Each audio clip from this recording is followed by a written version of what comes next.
शं वरुणः शन्नो भवत्वर्यमा शन्न इन्द्रो बृहस्पतिः शन्नो विष्णुरुक्रमः ॐ शान्ति शान्ति शान्तिः।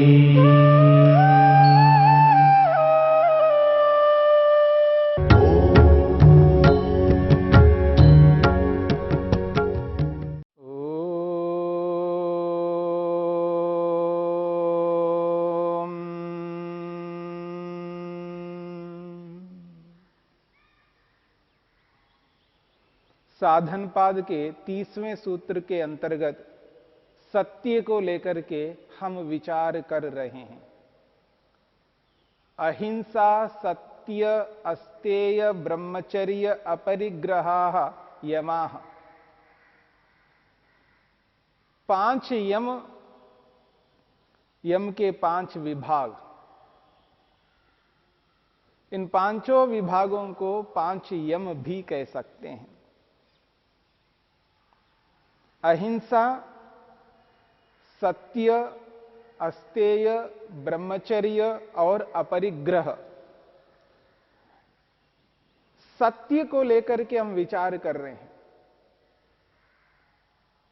प्रत्येक मनुष्य इस बात को स्वीकार करता है, सत्य बोलना चाहिए, असत्य नहीं बोलना चाहिए।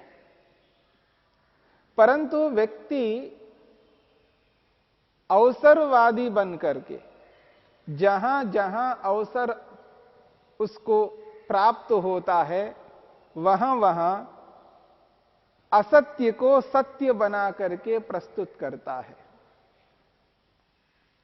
असत्य को सत्य बना करके प्रस्तुत करता है।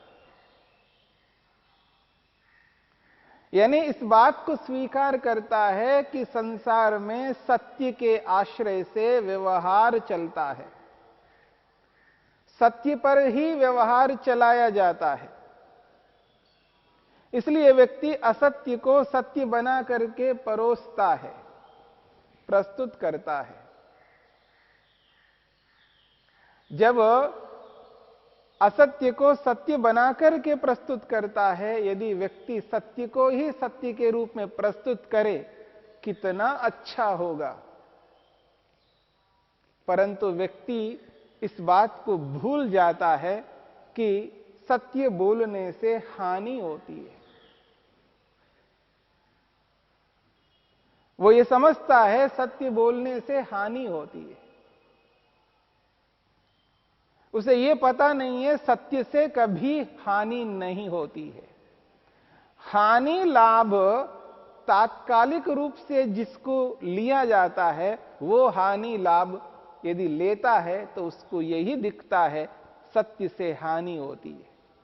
इसलिए जहां जहां तात्कालिक हानि दिखाई देती है, वहां वहां व्यक्ति असत्य को सत्य बना करके प्रस्तुत करता है। हानि और लाभ आत्मा को ध्यान में रख करके यदि चले, आत्मा के प्रयोजन को ध्यान में रख करके चले, आत्मा को जो लक्ष्य है समस्त दुखों से मुक्त होना, छूट जाना और नित्य आनंद को प्राप्त करना,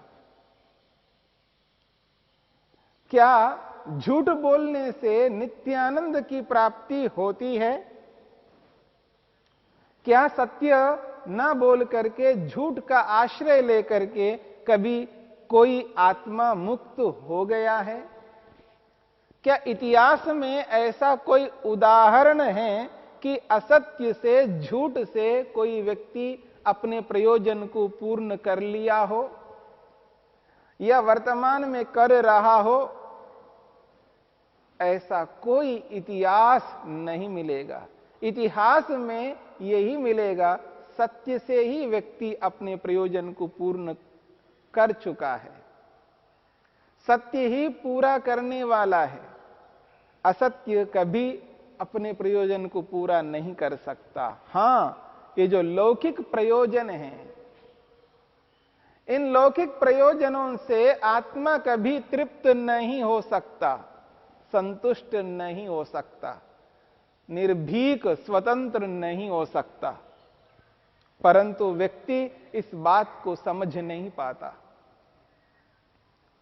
उसको मकान की हानि दिखाई देती है, पैसे की हानि दिखाई देती है, नौकरी की हानि दिखाई देती है, शरीर की कुछ हानि दिखाई देती है। रोटी कपड़ा मकान की हानि से वो हानि समझता है, लेकिन आत्मा की हानि जो हानि है उसको नहीं समझता है। इस झूठ के कारण से आत्मा को मुक्ति नहीं मिल रही है, मोक्ष प्राप्त नहीं होता है।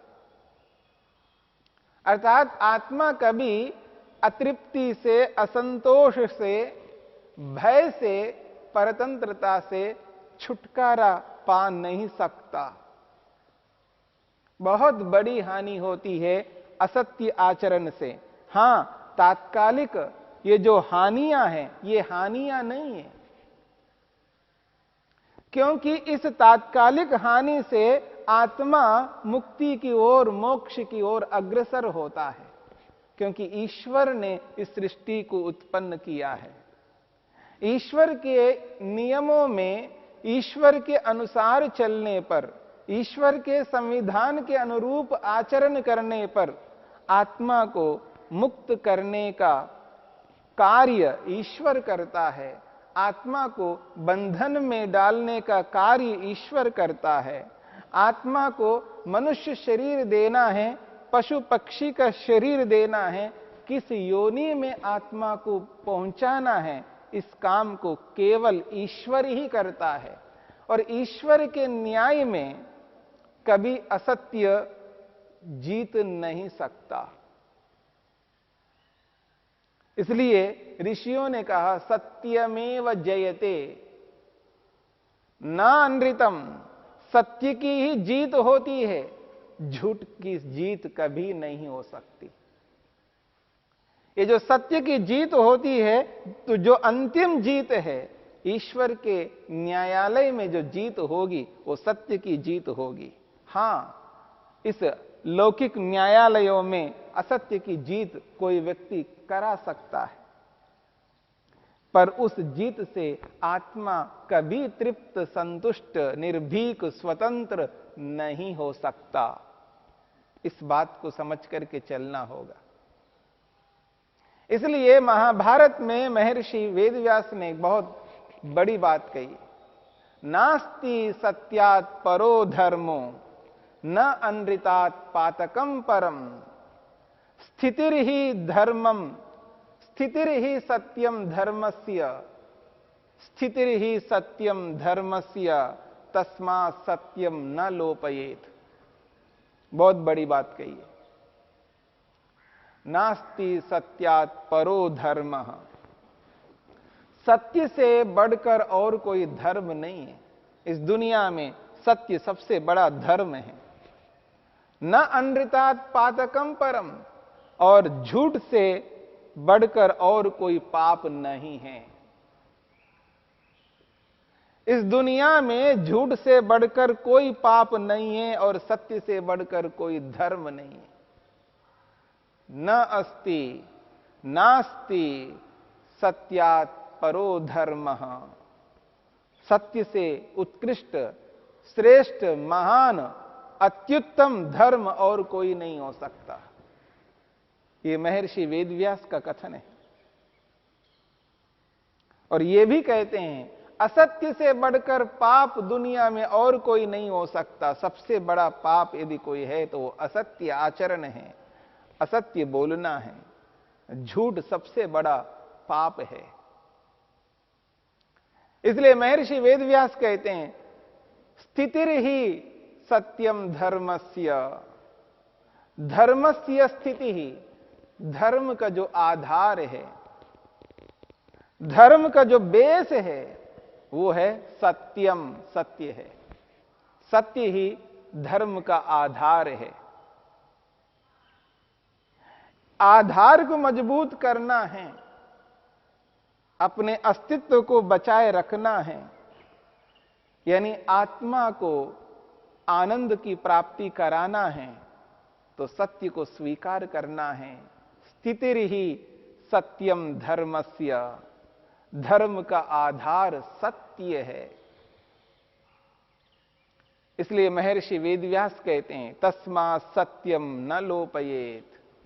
इसलिए सत्य का लोप मत करो, सत्य का नजरअंदाज मत करो, सत्य को देख करके मुंह मत फेरना, सत्य से वंचित मत होना, जीवन में सत्य को धारण करो। सत्य से बढ़कर और कोई पुण्य नहीं है, सत्य से बढ़कर कोई बड़ा धर्म नहीं हो सकता। नास्ति सत्यात् परो धर्मो न अनृतात् पातकम परम, स्थितिर्हि सत्यम धर्मस्य तस्मात् सत्यम न लोपयेत। इसलिए सत्य का लोप मत करना, सत्य को मिटाना नहीं। ऋषि लोग कहते हैं जो व्यक्ति सत्य को मिटाने की चेष्टा करते हैं, जो लोग सत्य को मारने की चेष्टा करते हैं, जो लोग सत्य को समाप्त करना चाहते हैं, सत्य का विनाश करना चाहते हैं, सत्य को संसार से हटाना चाहते हैं, तो ऋषि कहते हैं सत्य तो हटता नहीं है, सत्य तो सदा रहता है। हां, वो स्वयं हट जाता है, सत्य को हटाने वाला ही संसार से इतिश्री कर लेता है, सत्य से पृथक हो जाता है और मारा जाता है व्यक्ति। जिस सत्य को मारना चाहता है व्यक्ति, जिस सत्य को विलुप्त करना चाहता है, सत्य को समाप्त करना चाहता है, वो स्वयं समाप्त हो जाता है, वो स्वयं ही विलुप्त हो जाता है, स्वयं का विनाश कर लेता है। इसलिए सत्य को मिटाने की चेष्टा मत करना। जो सत्य को मिटाना चाहता है वो स्वयं मिट जाता है।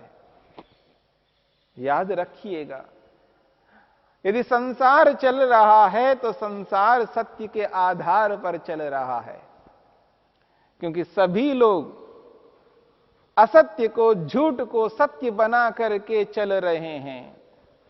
देखिए सत्य में कितना बल है, कितनी शक्ति है। जो व्यक्ति असत्य को सत्य बना करके चलाता है, क्योंकि केवल असत्य को सत्य बनाकर चलाने में ही इतना सामर्थ्य है, तो देख लीजिएगा वास्तव में सत्य को सत्य बना करके यदि चलाते हैं तो उसके अंदर कितनी शक्ति होगी, कितना सामर्थ्य होगा। इसलिए सत्य को समझने की चेष्टा करनी है, असत्य को सत्य बना करके नहीं चलना है।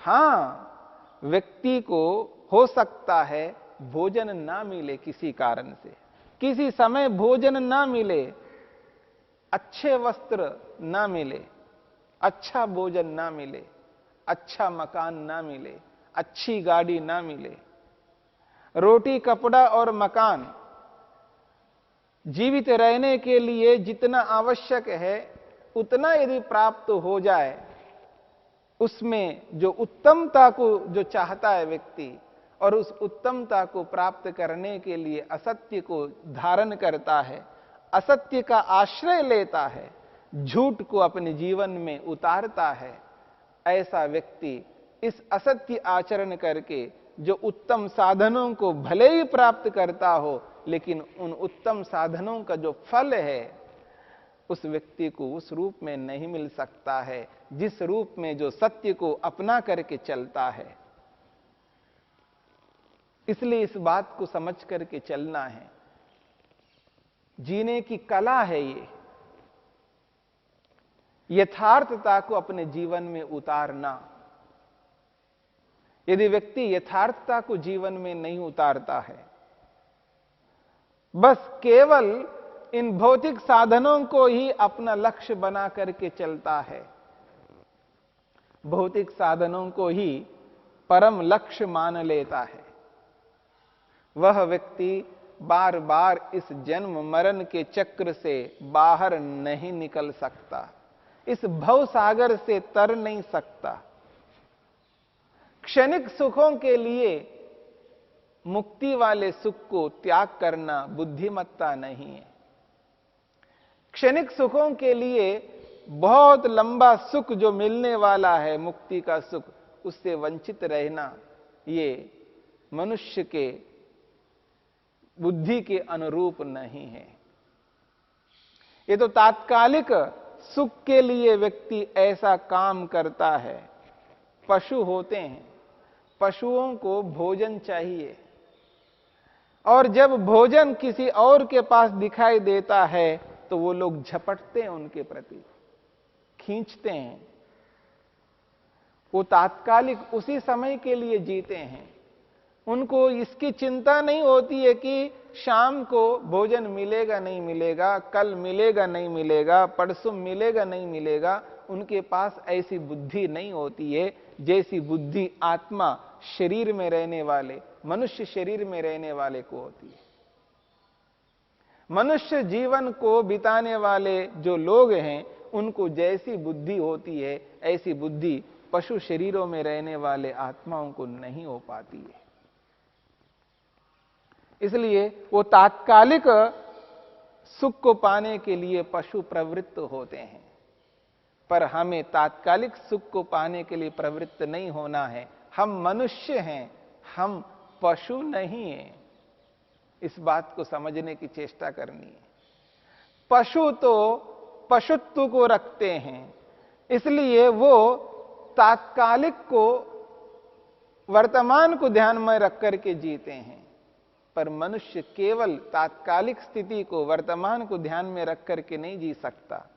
उसको भविष्य को ध्यान में रखते हुए जीना है। केवल एक समय को ध्यान में रखते हुए नहीं जीना है, सर्वदा सब कालों को ध्यान में रख करके जीना है। इसलिए हम पशु नहीं हैं, हम मनुष्य हैं। हमारी बुद्धि अलग प्रकार की है, हमारा सोच, हमारे विचार अलग प्रकार के हैं। हम बहुत बड़े लक्ष्य को ध्यान में रखते हुए जीते हैं, छोटे से लक्ष्य को ध्यान में रख करके नहीं जीते। हमारा लक्ष्य मुक्ति है, मोक्ष है। उस मोक्ष को ध्यान में रख करके यदि हम चलते हैं तो ये जो छोटे मोटे जो स्वार्थ हैं, ये जो छोटे मोटे जो सुख हैं, इनको नजरअंदाज करना पड़ेगा, इनको अलग करना पड़ेगा। बड़े सुख को, बड़े उद्देश्य को सामने रखना होगा। ये पहला जीवन और अंतिम जीवन नहीं है। यही जीवन अंतिम है, उसके बाद जीवन नहीं होगा, ये नहीं है। और इससे पहले जीवन नहीं था, बस यही जीवन है, ऐसा नहीं है। और इसके बाद में और कोई जीवन नहीं है, ऐसा नहीं है। इसलिए इस बात को ध्यान से समझने का प्रयत्न करना। सत्य को सत्य के रूप में यदि स्वीकार करते हैं और उस सत्य को उसी सत्य के रूप में दूसरों के सामने प्रस्तुत करते हैं, तो उसका जो सुख है वो वर्तमान में भले ना मिले, तात्कालिक रूप में हमको ना दिखाई दे, लेकिन भविष्य में ऐसा सुख मिलने वाला है। उस सुख पर ध्यान देते हुए हमें आगे बढ़ना है। केवल तात्कालिक सुख को ध्यान में नहीं रखना।